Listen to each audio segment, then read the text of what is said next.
Hey, ladies. Hello. Hello. It's so quiet. I was like, wanted to make sure you guys could hear me. Hi. How are you?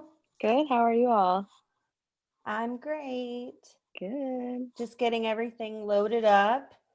Yeah, We getting all will set need up. paper and pen tonight, so make sure you grab some or have some close by. I mean, do we have to hold it up or can I type on my computer? You will want to be able to write Like, on it and hold it up. okay.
Hi, everyone. As you're joining today, just make sure you have a pen and a piece of paper so you can write on your paper, and we'll be holding paper up later. So do make sure you have paper and pen or pencil close by as we wait.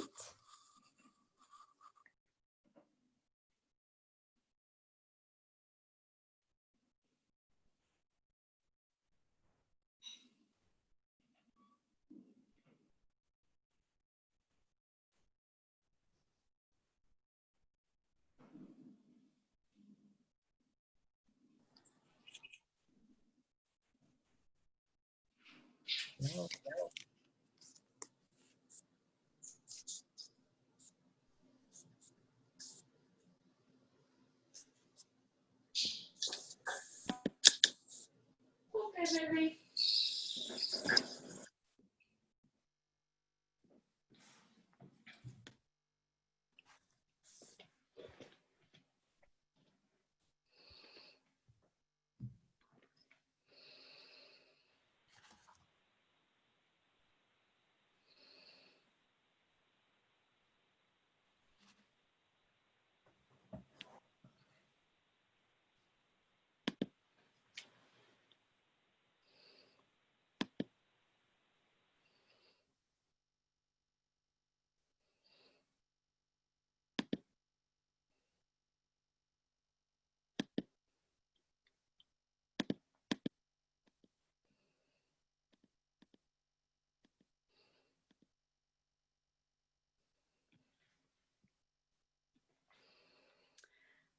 Hi, everyone. Thought I'd say hello since it's 6 p.m. Can someone give me a thumbs up if you can hear me? Hello. I don't follow direction very well. Thank you.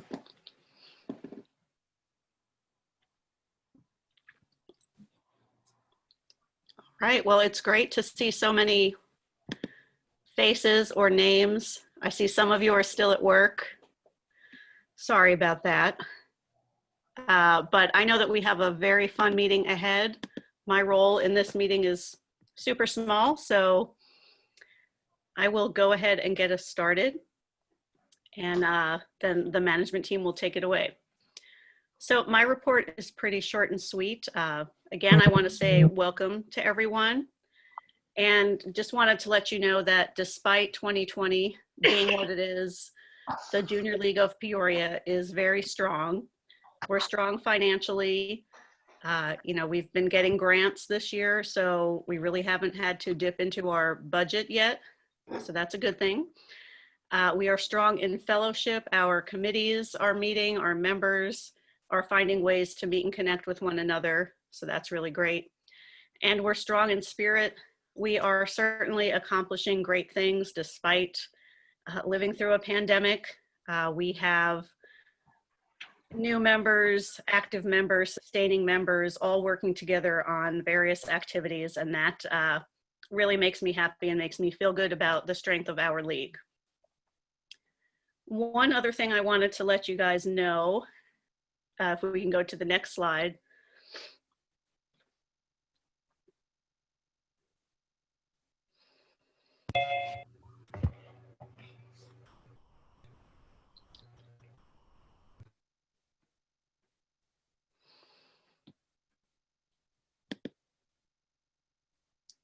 So I'm just waiting for us to go to the next slide.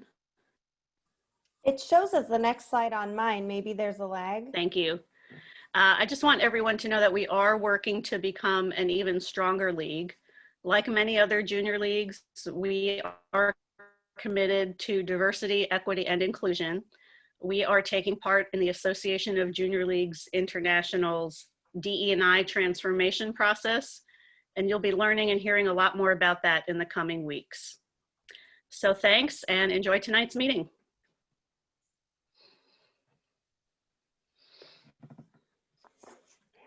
All righty, treasurer's report.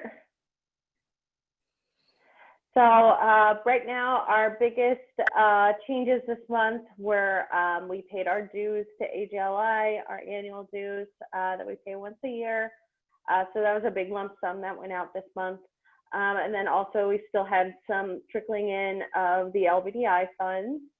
One thing I did want to note about the LBDI funds, it's a little different from last year, is typically with the LBDI funds, we pick a project to devote to that, devote those funds to. But because of the way we had to do the budget this year with COVID and everything, we did end up using that money in the budget, but that money was diverted specifically towards Kids in the Kitchen and training, sending people to training. So it's still going to our root, I'm blanking on the word, causes and what we are wanting to give our members. So that's what those money went through.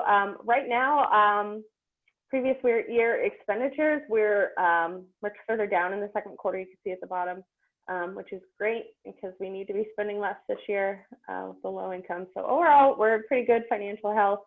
I plan on doing a roundup pretty soon just to make sure we're still going strong mid-year. Thank you.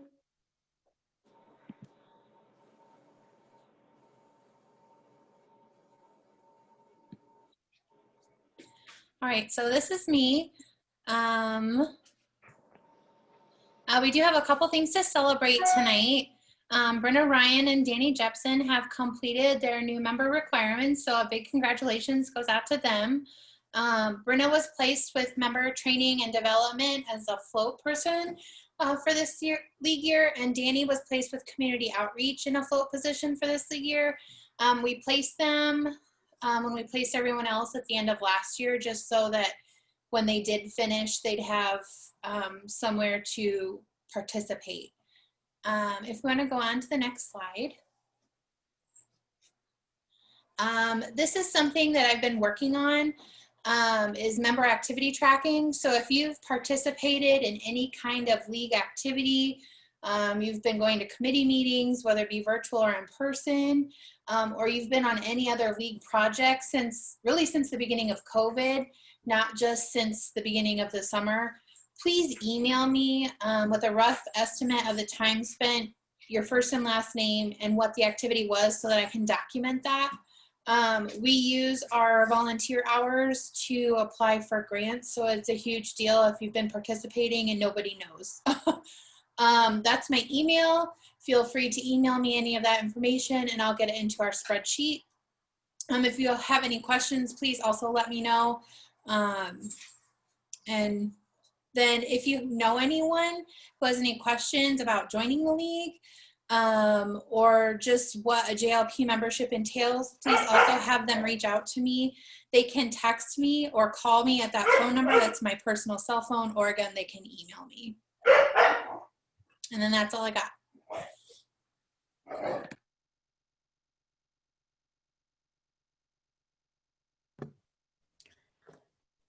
Hello, everyone.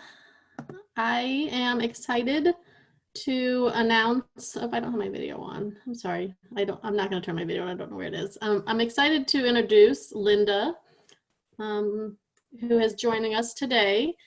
We're going to start a Sustainer Spotlight monthly to help connect our actives with some of our amazing sustainers. And it just happened that we were unintentionally very coordinated with having Linda, who is part of the Susan G. Komen organization, come and speak to us in October, which is also Breast Health Month. So Linda, if you want to go ahead and speak on your own behalf. I'd be happy to. Thank you for inviting me and for asking me to share my league story. It was really a road down of reminiscence as I started to think back.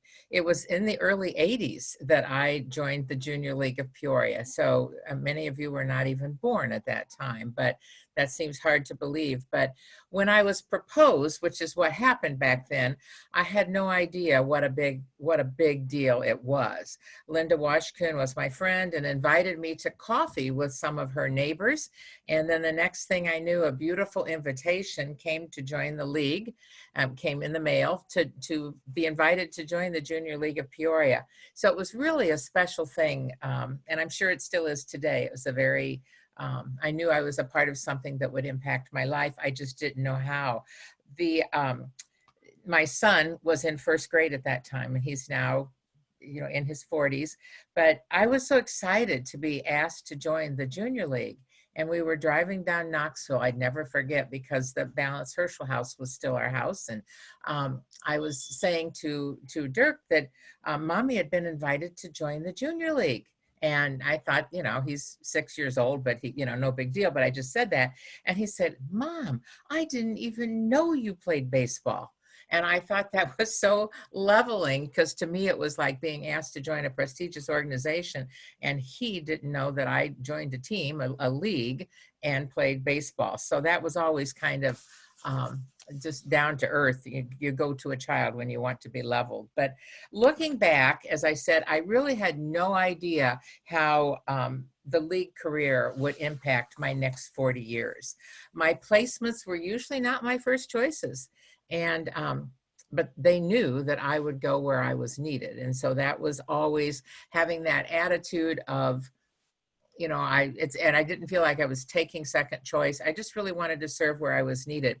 My first placement was a radio talk show for seniors with Penny Radley. And that was quite a treat. It was every Sunday morning at 7 a.m. on, I forget what station, but who in the world is up on a Sunday morning at 7 o'clock wanting to have tips on for seniors? And they were very interesting characters. We interviewed people, and it was really a great start. Being paired as a new person with Penny, who was so seasoned, it was a good thing. My next placement was the cookbook committee. And I hosted a cooking show from our, the beautiful cookbook that we had that was like the 3-ring binder. I don't know if any of them are still floating around, but I got to host a cooking show on WEEK only because I was the only one who didn't come to the meeting. It wasn't because I knew how to host a cooking show, but it was sort of like, Linda's not here, let's make her do it. And I did it, and I had a ball. But my greatest joy was to chair the provisional committee. And the year that I did that, out of that year came 6 of my lifelong and dearest friends. And we've supported each other through life, as together we saw children married, grandchildren born, and consoled each other's when we buried spouses. So that's amazing when you think about, what the friendships that came from that. And I hope it hasn't changed so much that you aren't forming those friendships that might seem surface even at this time, but you're going through life together. And my greatest encouragement for you all would be to invest in what will be purposeful, look beyond now for what the league has to offer for your future. I never would have dreamed the preparation that I was getting for so many different things. I was a kindergarten teacher by profession, and I loved it. The creative genes just, you know, came working, and I loved teaching kids to read, and it was great. But the junior league, and by that time I had retired or turned in my teaching, and was a stay-at-home mom, and we were by purpose trying to do that. But the junior league training I had gave me the confidence that I needed to run for school board.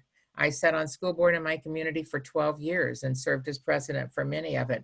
It also inspired my entrepreneurial ventures, like starting my own Strawberry Glen preschool that I had for quite a while.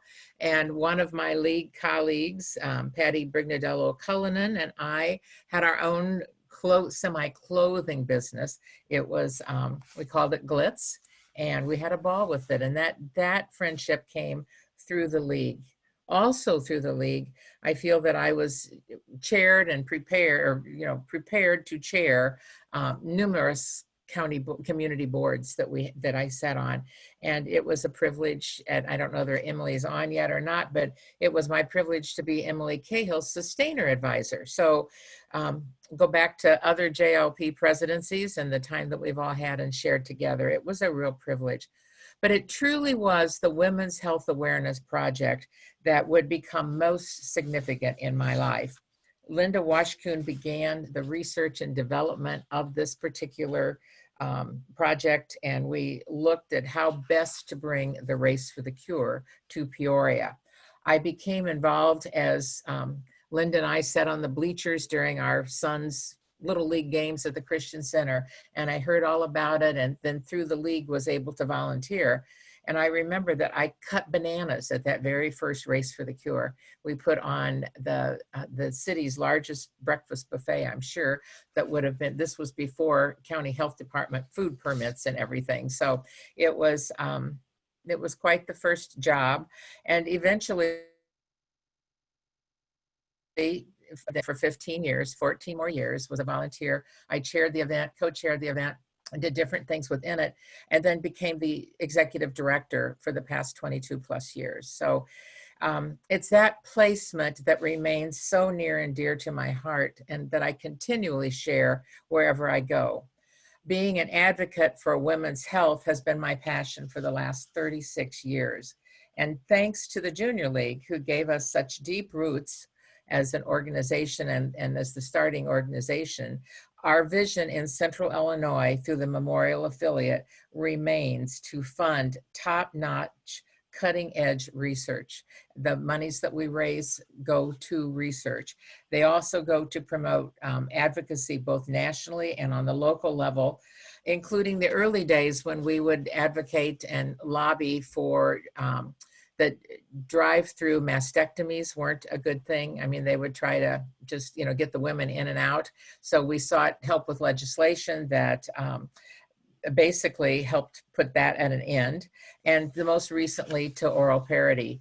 And that's legislation that directed insurance companies to pay for oral care chemotherapy under medical care as opposed to under a pharmacy plan at an infusion center. If a woman could be better served by a pill that she would take, we advocated to have that covered, which it wasn't at first. So we've been involved in numerous bills, as you can imagine, over 30 plus years. And we continue to fund the Treatment Assistance Program, which provides dollars necessary for everyday life while people are going through treatment. It's an amazing thing to know, and the calls have just come in, and even more during the COVID time, but people needing help with their rent, transportation, food, babysitting, constant calls, and that we have a national program that you can make the call and get help for medical and non-medical issues. And last but not least, our national helpline that provides a friendly voice at the end of a phone for patients, breast cancer survivors, and people currently undergoing treatment and their families for questions anytime during diagnosis or treatment. And so we're very, very pleased with how our dollars are still working. And again, you could always pick out a an affiliate, which we are, across the nation that had its roots in the Junior League because it was so organized and well-grounded. And I always appreciated and was proud of that fact. And you should be also, that we have such a good heritage. Our mission remains to save lives by treating the most critical needs in our community and investing in breakthrough research to prevent and cure cancer. So my plea to you tonight would be that whenever you can, please continue to come alongside of us by starting a team like you did for the More Than Pink Walk or making a donation. We welcome your continued support and joint pride in the work that the Junior League of Peoria began 36 years ago in Peoria. So be proud of the heritage that the Junior League played in creating such a wonderful organization that has served so many Peorians. I take pride in all you guys continue to do, and I hope you take pride in the decades that went on before you with everything. And it truly has been my joy and pleasure to work with you anytime I can. For instance, there's camaraderie. I was thrilled to see that Emily was your speaker tonight. She's doing such a wonderful job, and I think she'd be the first to say, even though she came in very seasoned and respected in her career, that the league played a great circle and a great part in the network that she's a part of. And so I'm proud of her and proud of all of you. Keep doing the good work, and thank you. Let us know if there's ever anything we can do for you. It's been my pleasure. Thank you so much, Linda. That was such a treat. I was not expecting so many wonderful little tidbits of your history. I wish I could hear more. So thank you for joining us. I look forward to talking to you more. My pleasure.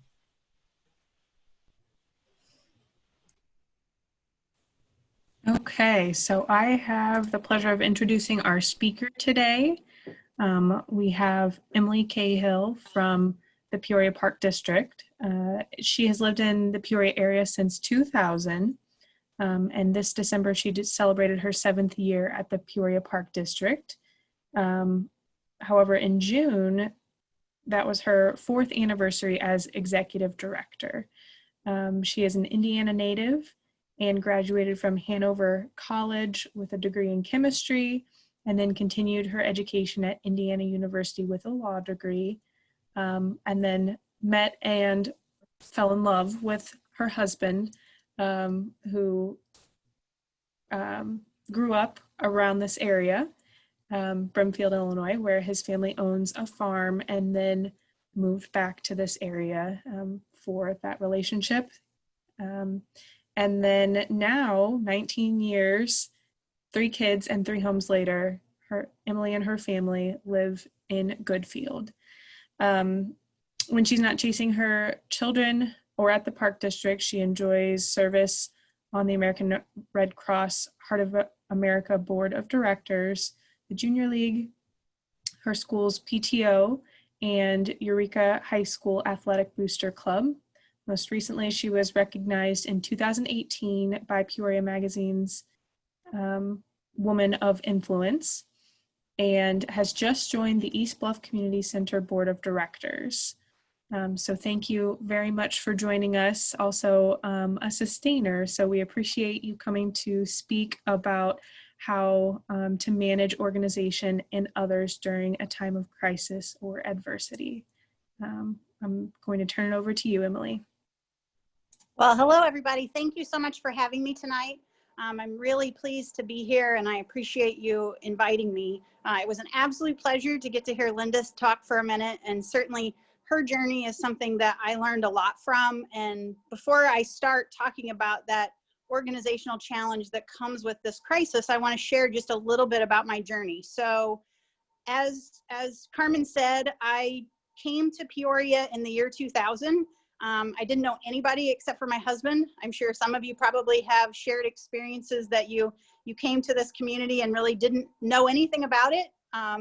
And so the first person that I actually met when I moved to Peoria was Linda Daly, who's a sustainer. She worked then for David Leach's office. She said to me at lunch, I want you to join the Junior League. And I was like, I'm not that kind of a girl, but thanks so much for the offer. She told me all about it, and it was not something that really was something that I understood or really knew the gravity of. The second person that I happened to meet that became one of my lifelong friends was Lucinda MacArthur, who's also a sustainer. And she also challenged me to join the Junior League, and she wore me down. So I joined the Junior League in 2000 and met, like Linda, a lot of my lifelong friends who have made Peoria not just the place where I came to live because my husband was from here, but my home. As a provisional, I remember one of the very first meetings that I went to, Shelley Wilson talked to us about the Junior League and what it meant to her. And her challenge to all of us was that the Junior League is what you make it.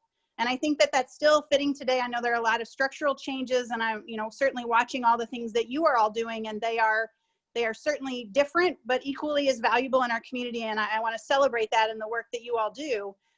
But make sure that you put into this organization what you want to get out of it. And that is I think, a lesson that not only applies to a Junior League journey, but also to an organizational journey. So over the course of my 10 years, I think, as an active member, I served on lots of different committees, ranging from arrangements, actually. So my first placement was one where we decorated our meetings, which probably sounds kind of strange and interesting to you, especially in the Zoom squares. But I remembered making centerpieces for like 20 tables every month, and it was an adventure and so much fun. And Brenda Oressa, who I think I saw maybe on the call, was my chair at that point, and I learned so much from her.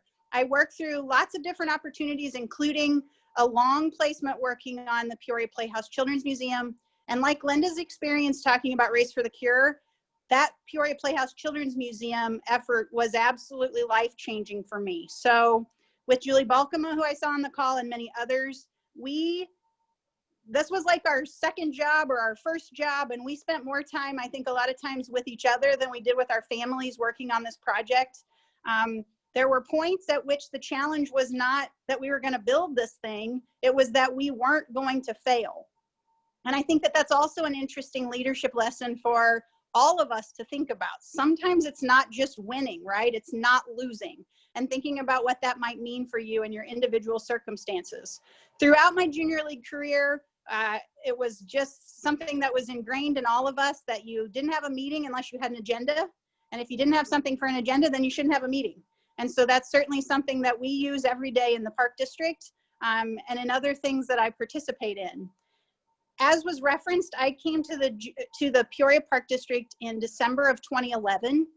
And that came in large part because of the collaboration over many years between the Junior League of Peoria and the Peoria Park District. If you are a regular user of our parks and trails, hopefully you visit places like the Tricentennial Playground or Rolling Rivers Playground. Those are Junior League projects that benefit our community and directly benefit the Peoria Park District. Certainly the role, even at things like the Peoria Symphony's puppet shows that go to local schools. That was a Junior League project, and our Peoria Park District staff helped to move the puppets from location to location even today. So there's a lot of collaboration because there are shared goals about serving our community. Before I talk about the organization and leading in this time of crisis, I'd like to flip through these slides. And so I'm going to ask you to go kind of fast with me to flip through these slides. But it's important that you understand the Peoria Park District a little bit and what our challenge is. So if you'll flip a slide for me. Okay, go again. So the Peoria Park District, our mission is focused on contributing to a healthy and vibrant Peoria. We do that in lots of ways. We are not a typical park district for a community of our size. The Peoria Park District serves 128,000 people in our district, and we provide lots of different services. So if you'll flip again, we are the oldest park district in Illinois. We were organized in 1894. You hopefully saw us last year celebrate our 125th anniversary. We are the first park district, obviously, to reach that milestone in our state. I'm not sure if you're aware of this, but it is really important as we think about Park District and the value that we bring to our community. Illinois, there's lots of people, right, who want to complain about Illinois. There is one thing from a Parks and Recreation standpoint that Illinois does better, I would argue, than anybody else in the country. So we are a standalone municipality. We have our own code set by legislators. We have our own taxing authority. We are standalone. So if you see in other communities or you watched Parks and Rec, you saw where they were beholden to the city manager or the city council, and they had to go up against police and fire. In Illinois, that's not the case. We stand alone, and we use the resources that our community gives to us to manage open green space, health and wellness activities. You'll see all those different parks, and we'll talk about those, but there are lots of different things in our community that, because we have a separate taxing authority and we are a standalone organization, we're able to preserve those and honor those and offer those amenities to our community. In other parts of the country, we see that those are things being cut because they're not deemed to be essential. And so Illinois, by making that commitment to parks and trails and open space and recreation, has ensured that we will continue to be a vital part of every community. So if you'll flip slides again. Okay, so just quickly, I want to run through these next slides. If whoever is flipping slides will just kind of roll with me. We have almost 9,000 acres that we own or manage in the Peoria area for use by our community. All right, keep going. And so it's important to note that in a typical park and rec agency across the country, they maintain 9.5 acres of parkland per every 1,000 residents. Okay, so click again for me. The Peoria Park District has more than 66 acres of parkland for that same number of people. So I hope that that resonates with you, and you think about the fact that that's almost 7 times more than the average for a parks and recreation agency in our country. And we think that's significant, and it's something that we're very proud of because we're able to support our community in a very unique way. Okay, next slide. Okay, so as part of that, 1,600 of those acres are permanently designated as Illinois Nature Preserve. So Illinois Nature Preserve means that, just that, it's being preserved as nature. So it can never be developed as a subdivision or a mall or anything else. It is a part of what we do. So you'll see all the different kinds of species of plants and birds and bugs that the park district is home to. You'll keep rolling. We have 42 different playgrounds. So I referenced, I think, 2 of those, right, that the Junior League was a part of. But if you think about across our district, 42 different places for kids to play. 32 picnic areas with shelters. 3 dog parks. And believe me, those 3 dog parks, I think, take up more of some of our staff time than a lot of the other things that we do, but they are certainly an amenity that we're pleased to offer. We have now, this slide needs to be updated, we have 52 miles of trails available to our community. 10 fishing locations, 16 horseshoe pits. That's a lot of horseshoe pits. 4 sledding sites, 2 cross-country or skiing areas, or sorry, cross-country skiing areas, my apologies. 25 basketball courts, 18 baseball or softball fields, 15 outdoor volleyball courts, 50 different soccer fields. And each year, and not so much in 2020, right, but more than 100 different community events and fundraisers take place in the Peoria Park District. So the reason that we ran through those is because I want everybody who lives in this community to understand what it means to have an asset like the Peoria Park District available to you. If you run through those lists that I just went through quickly with you, they are comparable. So the National Recreation and Parks Association has a database that allows us to compare our resources to that in other communities across the country. The assets that I just listed for you are comparable to these cities on this slide. If you look at those, right, Arlington, Virginia, Charleston, South Carolina, Jacksonville, Florida, Kansas City, Missouri, Miami, Florida, San Diego, California, Tampa, Florida, and Peoria. That's pretty amazing, and I hope that everybody understands the asset that you have available to you. We talk a lot about the fact that many of those communities are like NFL or NBA or major league cities, and we are a single A baseball community. And I love our community, but the assets that we have here are something that a lot of people take advantage of, certainly, but they also take for granted. And that's something that we are trying to challenge people to understand the absolute value that the Peoria Park District brings to the community, regardless of the situation that we're in. Okay, next slide. Okay, so prior to COVID, I just want to give you this snapshot that we talk about times of crisis, and we are all, I think, focused on what that means as far as COVID. What I need you to kind of know is that we were working on being in crisis prior to COVID. And as a community, we were certainly facing challenges. So we had seen over the last several years a decline in Peoria's population of more than 14,000 residents. Next slide.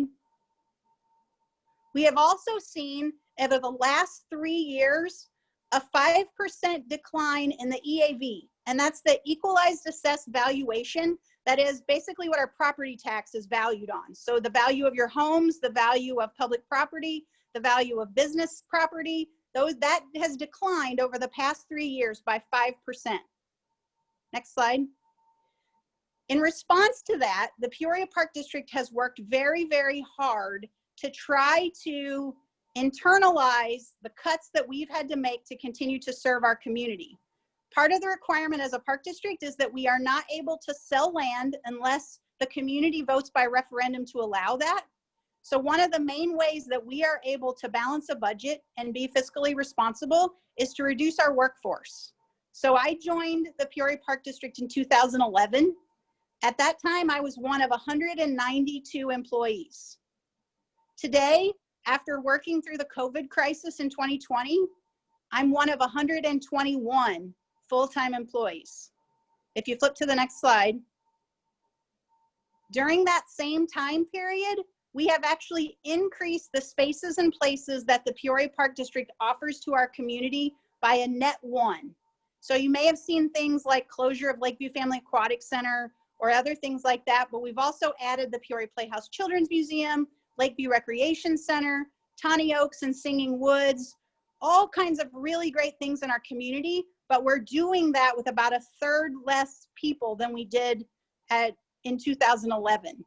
So as you think about crisis management, and really this is still to come, so if we don't make operational change, by 2025, we will see an impact of $2 million on our minimum wage, which means that just with those employees, we will have to find an additional $2 million in our budget in order to continue to be sustainable. So we talk a lot, right, about COVID. And I imagine that that's probably what you anticipated when you asked me to speak tonight about leadership challenges in the face of COVID.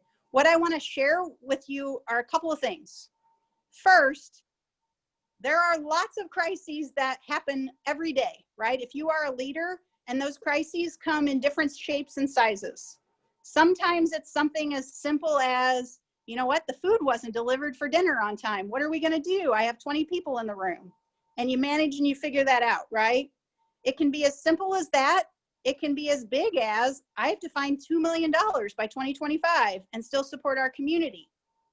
The reality is that none of us do this on our own, right? So I'm here talking to you tonight as the executive director of the Park District. Every day since March 15th, I've been a part of a team of 6 people who are our executive team. And at the beginning, we met at least twice a day, right? We met at 8 in the morning.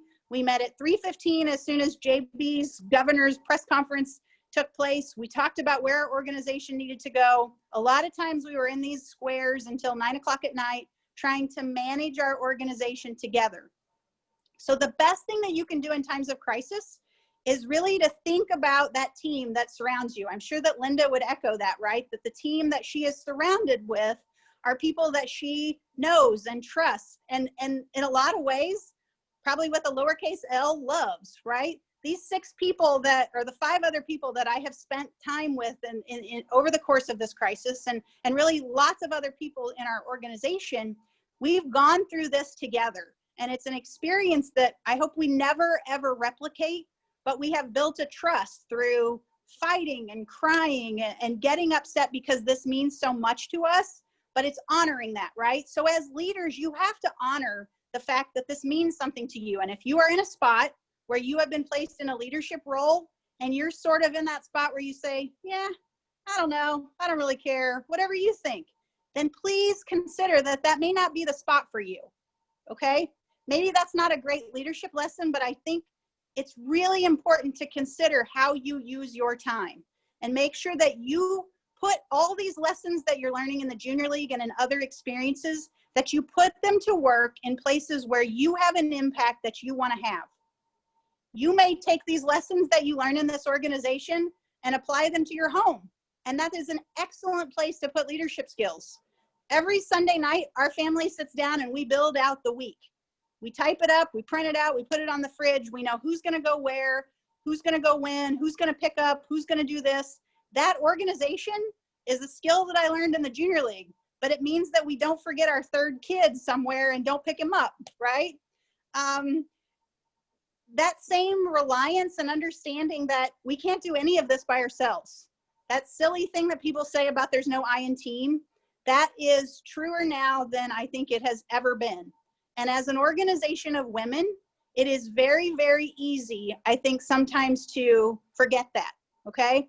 And this is probably, I don't know. So I'm going to share this story with you because this is kind of old news, but some of you maybe remember this story. When I was put on the slate to be president-elect, there was a huge discussion about whether I should take that role or not, because they said she's too busy. We shouldn't let her do this. We shouldn't put her in that spot. She can't tell what she wants to do or where she wants to do, and we need to do this and step in to save her. Okay? Well, first of all, that sounds kind of ridiculous now as I sit here talking to you as the executive director of the Park District. But it is that idea that sometimes as women, we are our own worst enemies, and we have to figure out how to honor and support each other, and we have to figure out how to be able to say no, and how to honor the fact that each of us knows what's best for themselves. Okay? So I was busy, but you know what? I figured out how to do it. My family supported me. My kids have learned from my experience in the junior league. They saw me do big things. They want to do big things. It helped me do so many things in this community and honor so many other people by working hard to show them that this could be done, that it was important for me to take that step. And it's not just about me, it's about this whole group of organization of women who came together to support each other, right? So it means that sometimes other people pick up the slack for you. Sometimes you do that for others, but it's honoring and trusting each other not to do something and then walk out of the room and say something mean about that person. We're all better than that, and we have to honor that. The last thing that I want to suggest to you tonight to think about and to challenge yourself to do is to remember that regardless of the role that you play, there is no task too big or too small for you to take on in a time of crisis or otherwise.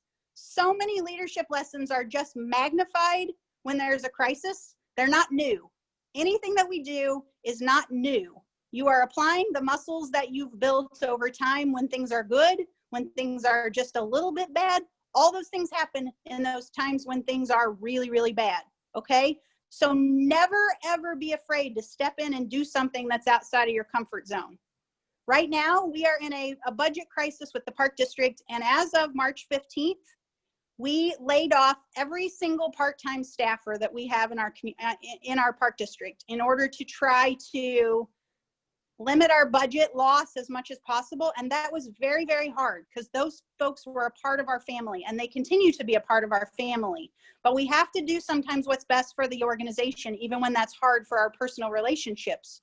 Over time, that means that the director of our Owens Recreation Center, where we offer ice hockey and ice skating, that he got on a mower and he mowed our parks. It means that every Tuesday morning I get up and I leave my house at 6:15 so that I can drive the ball picker at the Golf Learning Center and pick up the balls so that people can come and hit balls on the driving range so that we don't have to hire a part-time employee to work Tuesday mornings.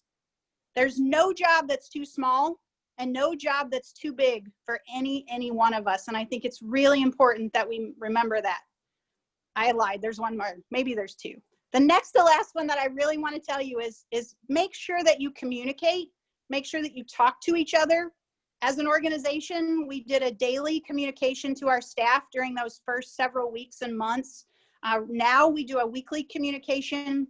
We make sure that every week we express gratitude to each other. We say thank you for little things and big things. We celebrate life's journeys, a lot like what Linda talked about, right? Those folks that you work with every day, whether they're in this volunteer organization or they're in your place of work, they're your family. And you have to figure out how to honor them, and you have to figure out how to support them. And most importantly, that means that you got to tell them what's going on, because when you don't know, you always imagine the worst, right? So please, please, please make sure that when you have those opportunities that you talk to each other and you talk through the process and you let people know what's happening.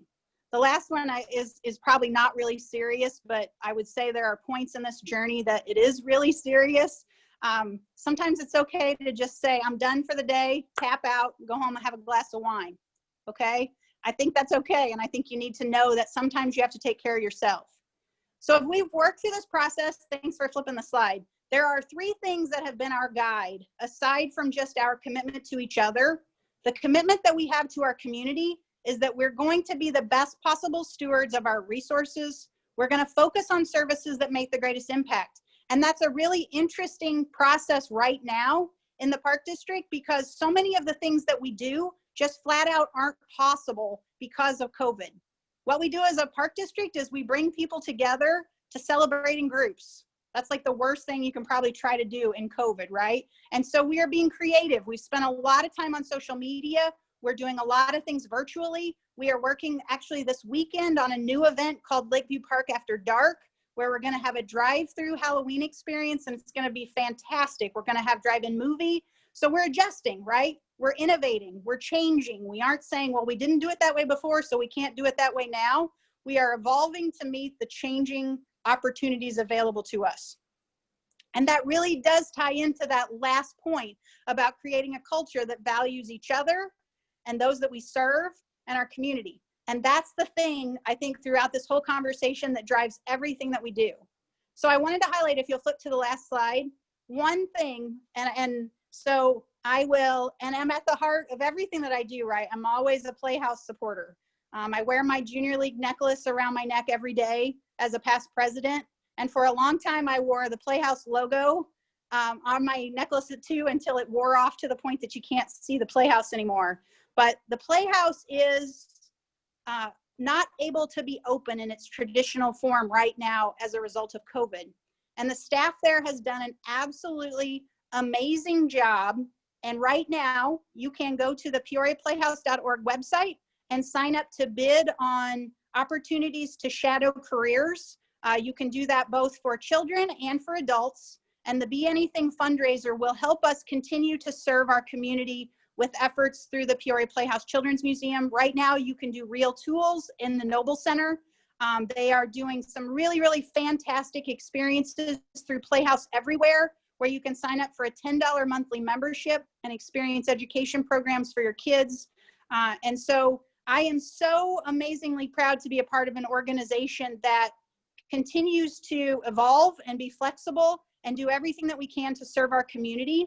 And that happens in the middle of a global pandemic, in the middle of a daily, what feels like a crazy daily crisis, or otherwise. So I want to end just by saying that I learned those skills, built those muscles in the Junior League. And I thank you for being a part of my journey and helping me to serve our community in such a, I hope, valuable way. Thank you.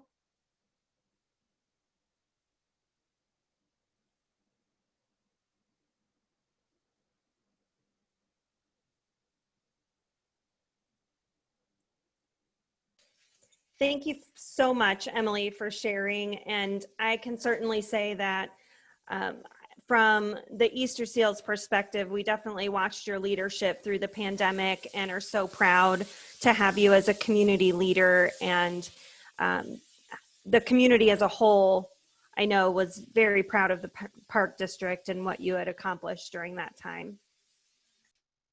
Thank you very much. It was an honor to see everybody. I thank you so much for all that you do.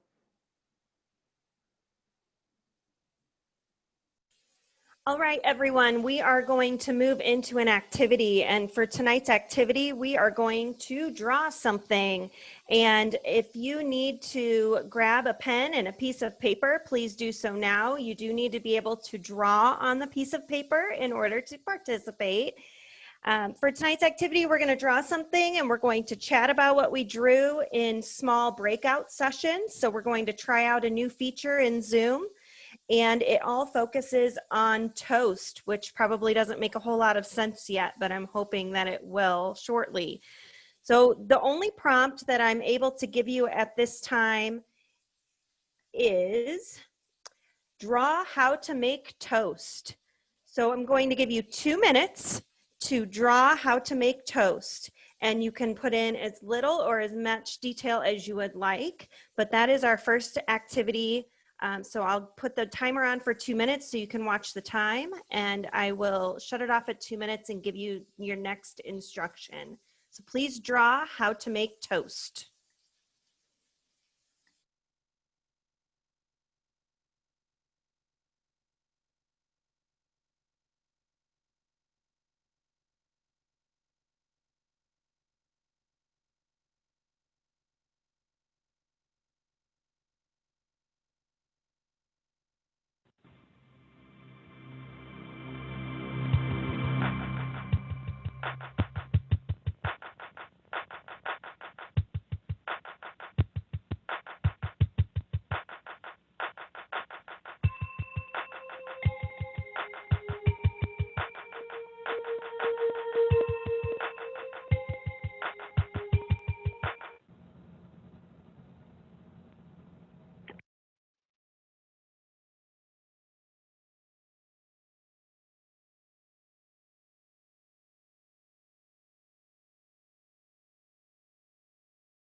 You have about 30 seconds left. Looks like the timer stopped on the screen, but you do have 30 seconds left to finish drawing how to make toast.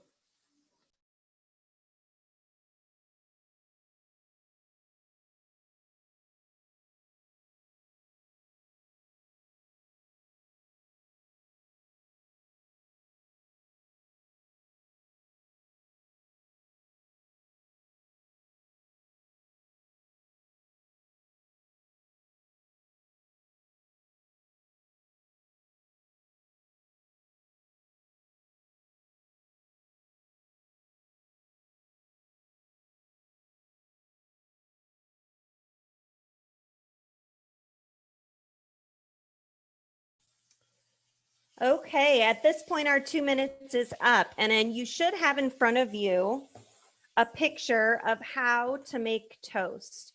And what we're going to do next is we're actually going to enter into breakout rooms. And if you've never been a part of breakout rooms in Zoom before, this is something that was done by AJLI with over 400 women. So I think that we can hopefully make it work for 35, but we'll see how it goes.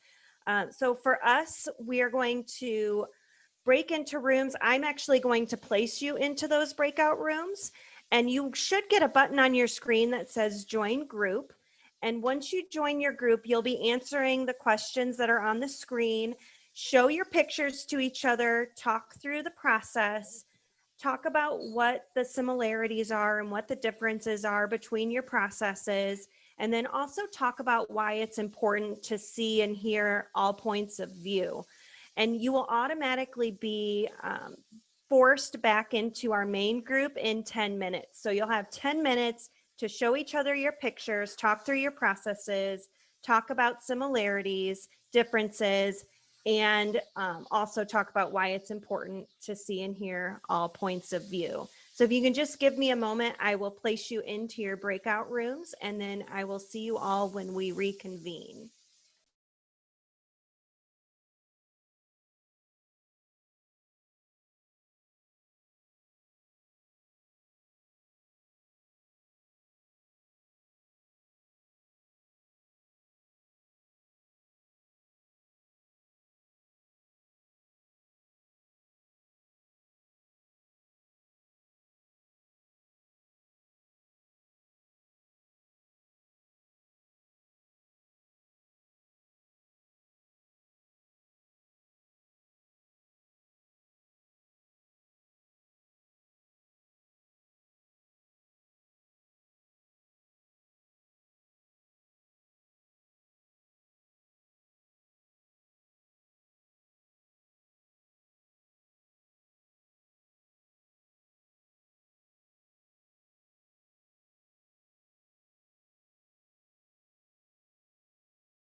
Lakeisha, you wound up not in a room?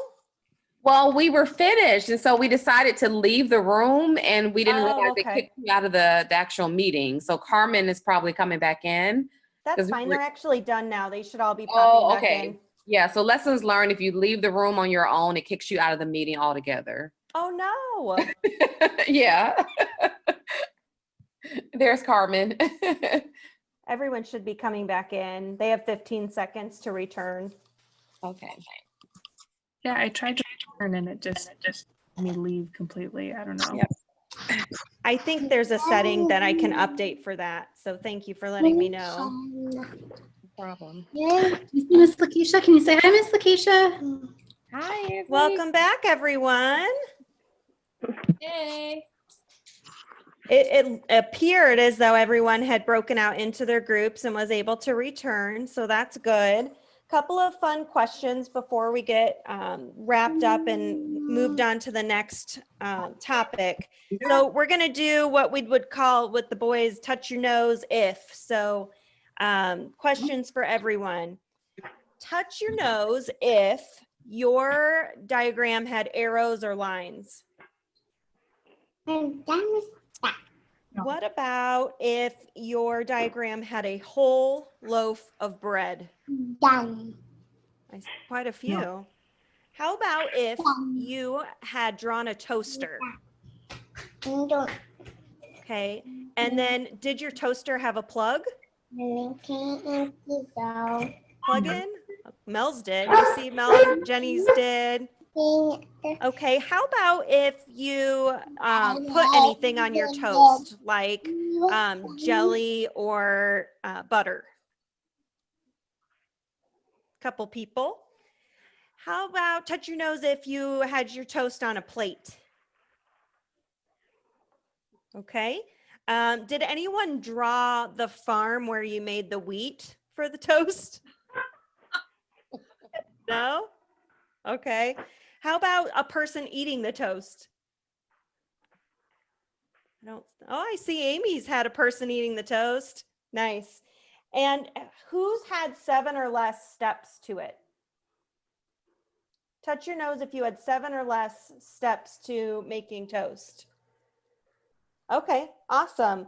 So you may be asking why we did this activity, and it's likely that you found a lot of similarities as you discussed your toast making activities.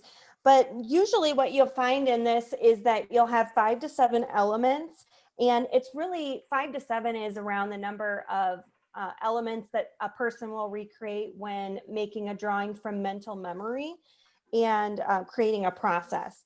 And then it was very likely, as you saw, that most were linked with some kind of arrow or lines. And we did this activity just to show, pictures, they can be fundamentally correct, but they can also be quite different. And that there are many ways to visualize, explain, and enrich understanding rather than just being right or wrong. None of you were wrong in what you drew, but everyone's was definitely different. And understanding that we all see and solve problems differently is an important aspect of leadership, and that we may have all had a different process, but in the end, we all still made toast. So just a little fun activity for us tonight. And and we also got to try out our breakout rooms, which is super fun. And I'll look at some settings there too, if you happen to leave your room, what happens next. But the next topic that we have lined up is LBDI. Thank you everyone for participating. All right, thank you, Jess.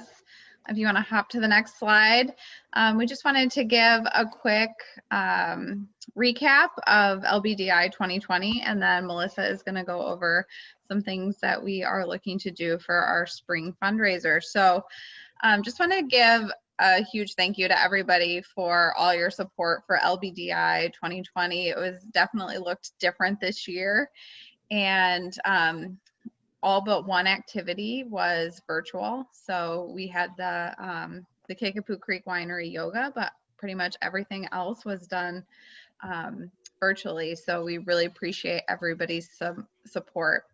So a few highlights, and you probably saw some of this from the email recap that was sent out, but we increased our donation reach. So over 90 people donated to our campaign. The Little Free Pantry, we filled over 3 little free pantries in partnership with the Peoria Public Schools Foundation. And I was very fortunate enough to get to, from the porch pickups that we had, I was able to go and take some of the donations. And it was just really heartwarming to fill 2 of the 3 pantries that we filled, because they were completely empty. So it was just a really nice feeling to be able to do that. For our Facebook engagement, we had over 50 unique LBDI posts, and our Facebook reach was over 6,000 people, which is awesome. Sorry, I work with physicians every day. Senator Kohler did post about LBDI, so that was awesome. And then we also had Peoria Grown, who shared our post, which was really cool. So this year we raised over $6,200 for LBDI, which we thought was such a great accomplishment considering everything was virtual. So over 90 people donated to the campaign, as we said. So just want to thank everybody so much for all you did. So this is our awesome committee who helped arrange all of the activities and really spent a lot of time developing LBDI for this year. So we just wanted to give a huge shout out to our team, from all of the events to the social media posts to really everything that went on behind the scenes. We just want to say thank you. So, and thank you to everybody who bought a growler or attended yoga or donated. We just really want to say thank you, and we appreciate everything that went into it this year. So thank you.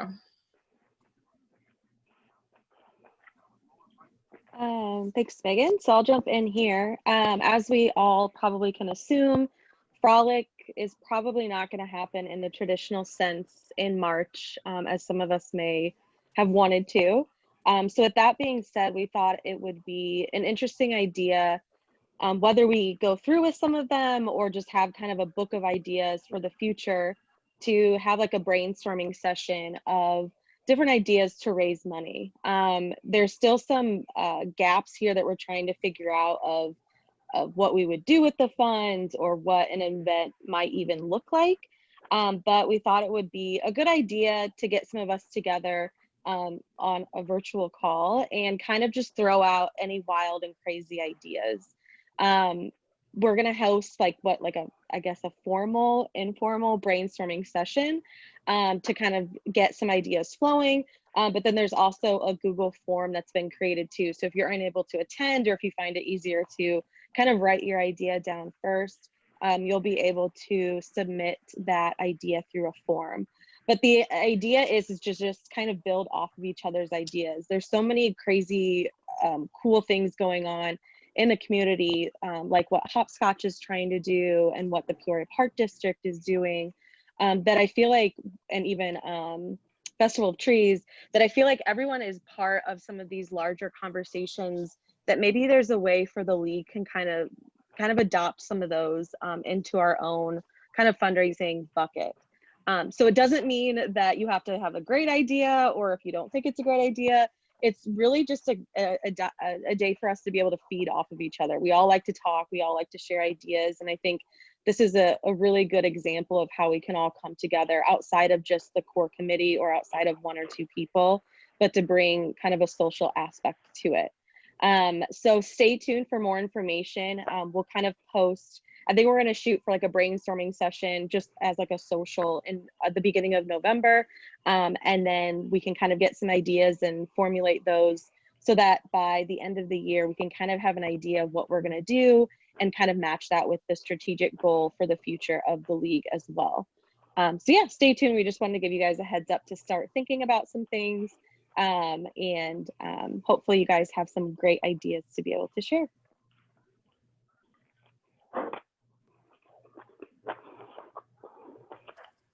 really quickly, Rachel and I would like to just give an update on DE&I and diversity, equity, and inclusion, and ask you to please take a DE&I assessment. And we have a quick turnaround of October 18th, so that hopefully it creates a sense of urgency so that you get it done. But you can click on the form to complete it, and we'll post it on Facebook as well at some point as a reminder so that everyone can complete the assessment. And DE&I is an important aspect of our league, and it's something that we've been working toward using AJLI's handbook. And a lot of people use diversity, equity, and inclusion as words that are interchangeable, but that's not necessarily the case. Diversity is really who's at the table.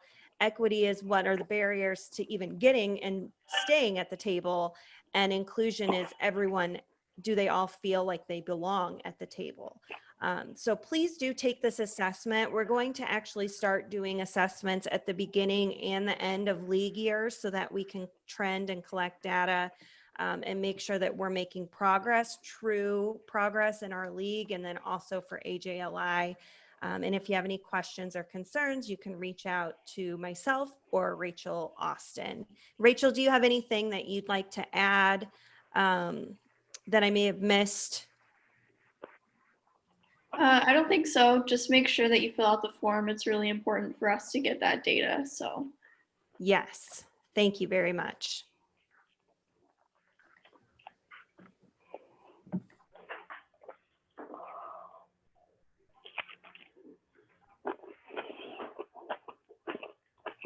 Kristen, are you on the call with us still?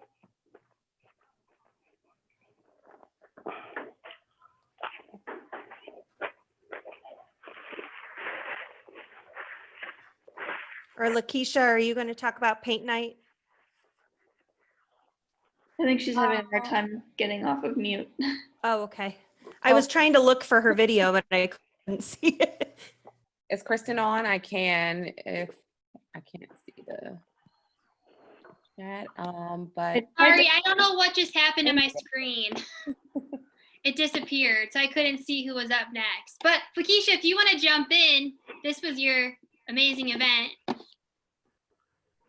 Sure. So thank you, Kristen, for promoting and sending this out. We did have a really good done in a day event last week.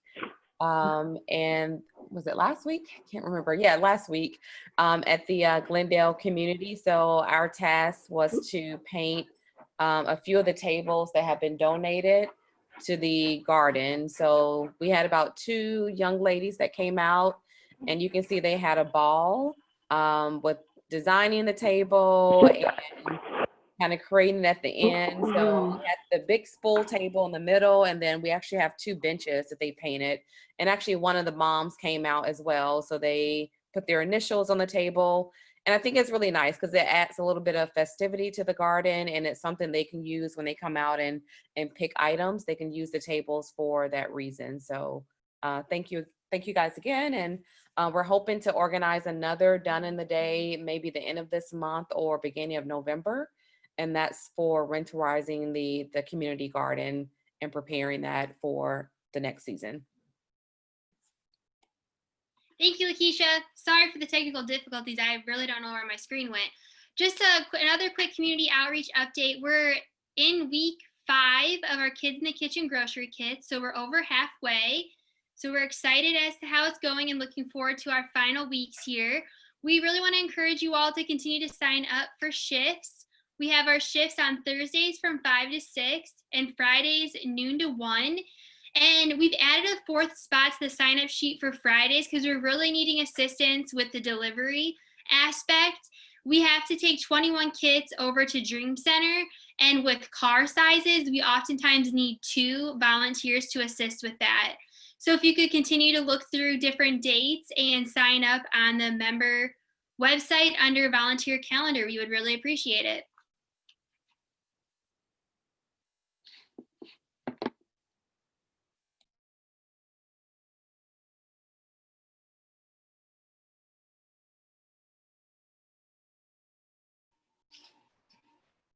Okay, So we had several accomplishments this last month. We received 2 grants. One of them we got directly, and then one of them we got from, well, Phoenix got the grant, and they're going to use that money to continue the Kids in the Kitchen activities.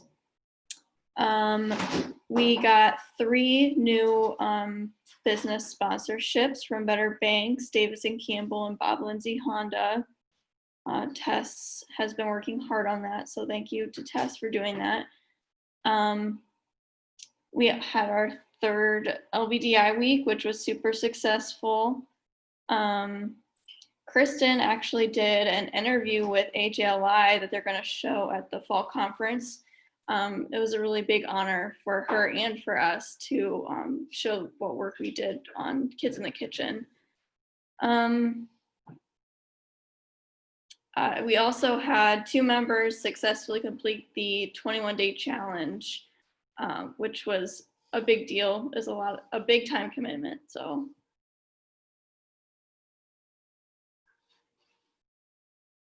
there's another 21-day challenge coming up. You have to sign up for it by October 22nd. And it runs the 2nd through the 22nd of November. Christina, did you want to talk about the 21-day challenge here? Yeah, so a lot of you are probably seeing this and are like, what is this 21-day challenge thing? But to summarize, basically what you'll have is it's 21 days. So like they said, November 2nd to November 22nd. And during the week, Monday through Thursday, you'll meet for about 40 minutes to an hour with a small group of women who you'll get placed with that are from leagues all over. They try and coordinate with surveys with what times are best for you to meet with a small group. But you'll meet with them every day, Monday through Thursday, and you'll discuss what videos and readings they send you having to do with diversity, equity, and inclusion. And it's a really eye-opening experience, even though it is a time commitment. I think it's really beneficial, not just as a league member to understand more of this, but just as an everyday person in society with all of the things that have been going on between COVID and everything else that's happening in the world. So I would really recommend anybody who's even a little bit interested to sign up. The conversations you'll have with the small groups are really meaningful. If anyone has any other questions, feel free to reach out to me via email or Facebook, and I'm more than happy to chat with you about it. Okay, so if you want to participate in that, you can register on the AJLI website by October 22nd. And also make sure you sign up for Kids in the Kitchen opportunities on Thursdays and Fridays. I believe that you can find the sign up sheet on Facebook.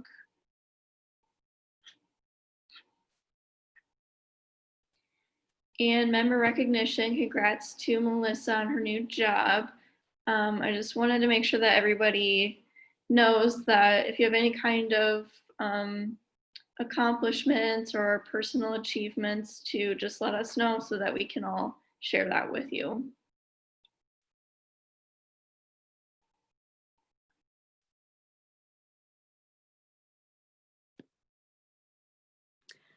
Thanks, Rachel.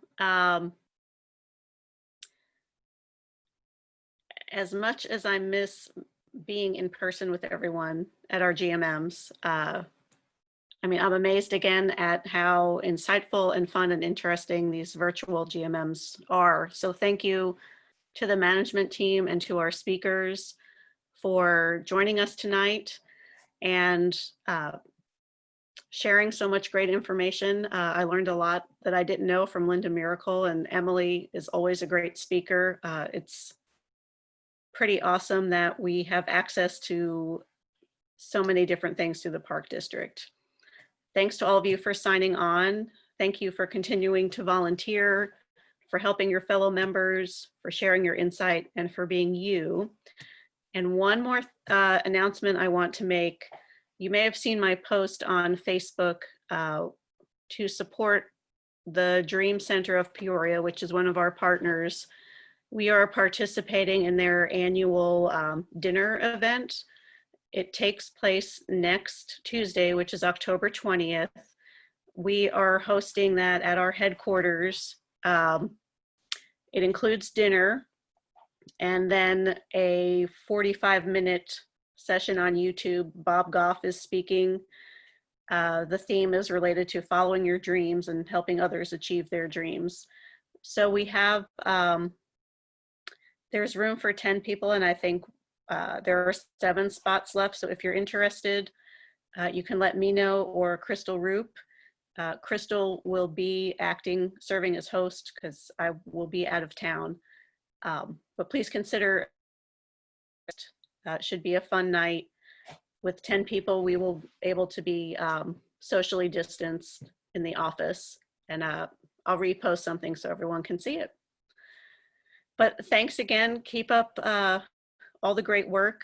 Keep smiling, and I hope to see you all soon. Thanks, Jess, for guiding us through that exercise too. It was fun. Thanks, everyone. Thanks. Thank you. Thank you.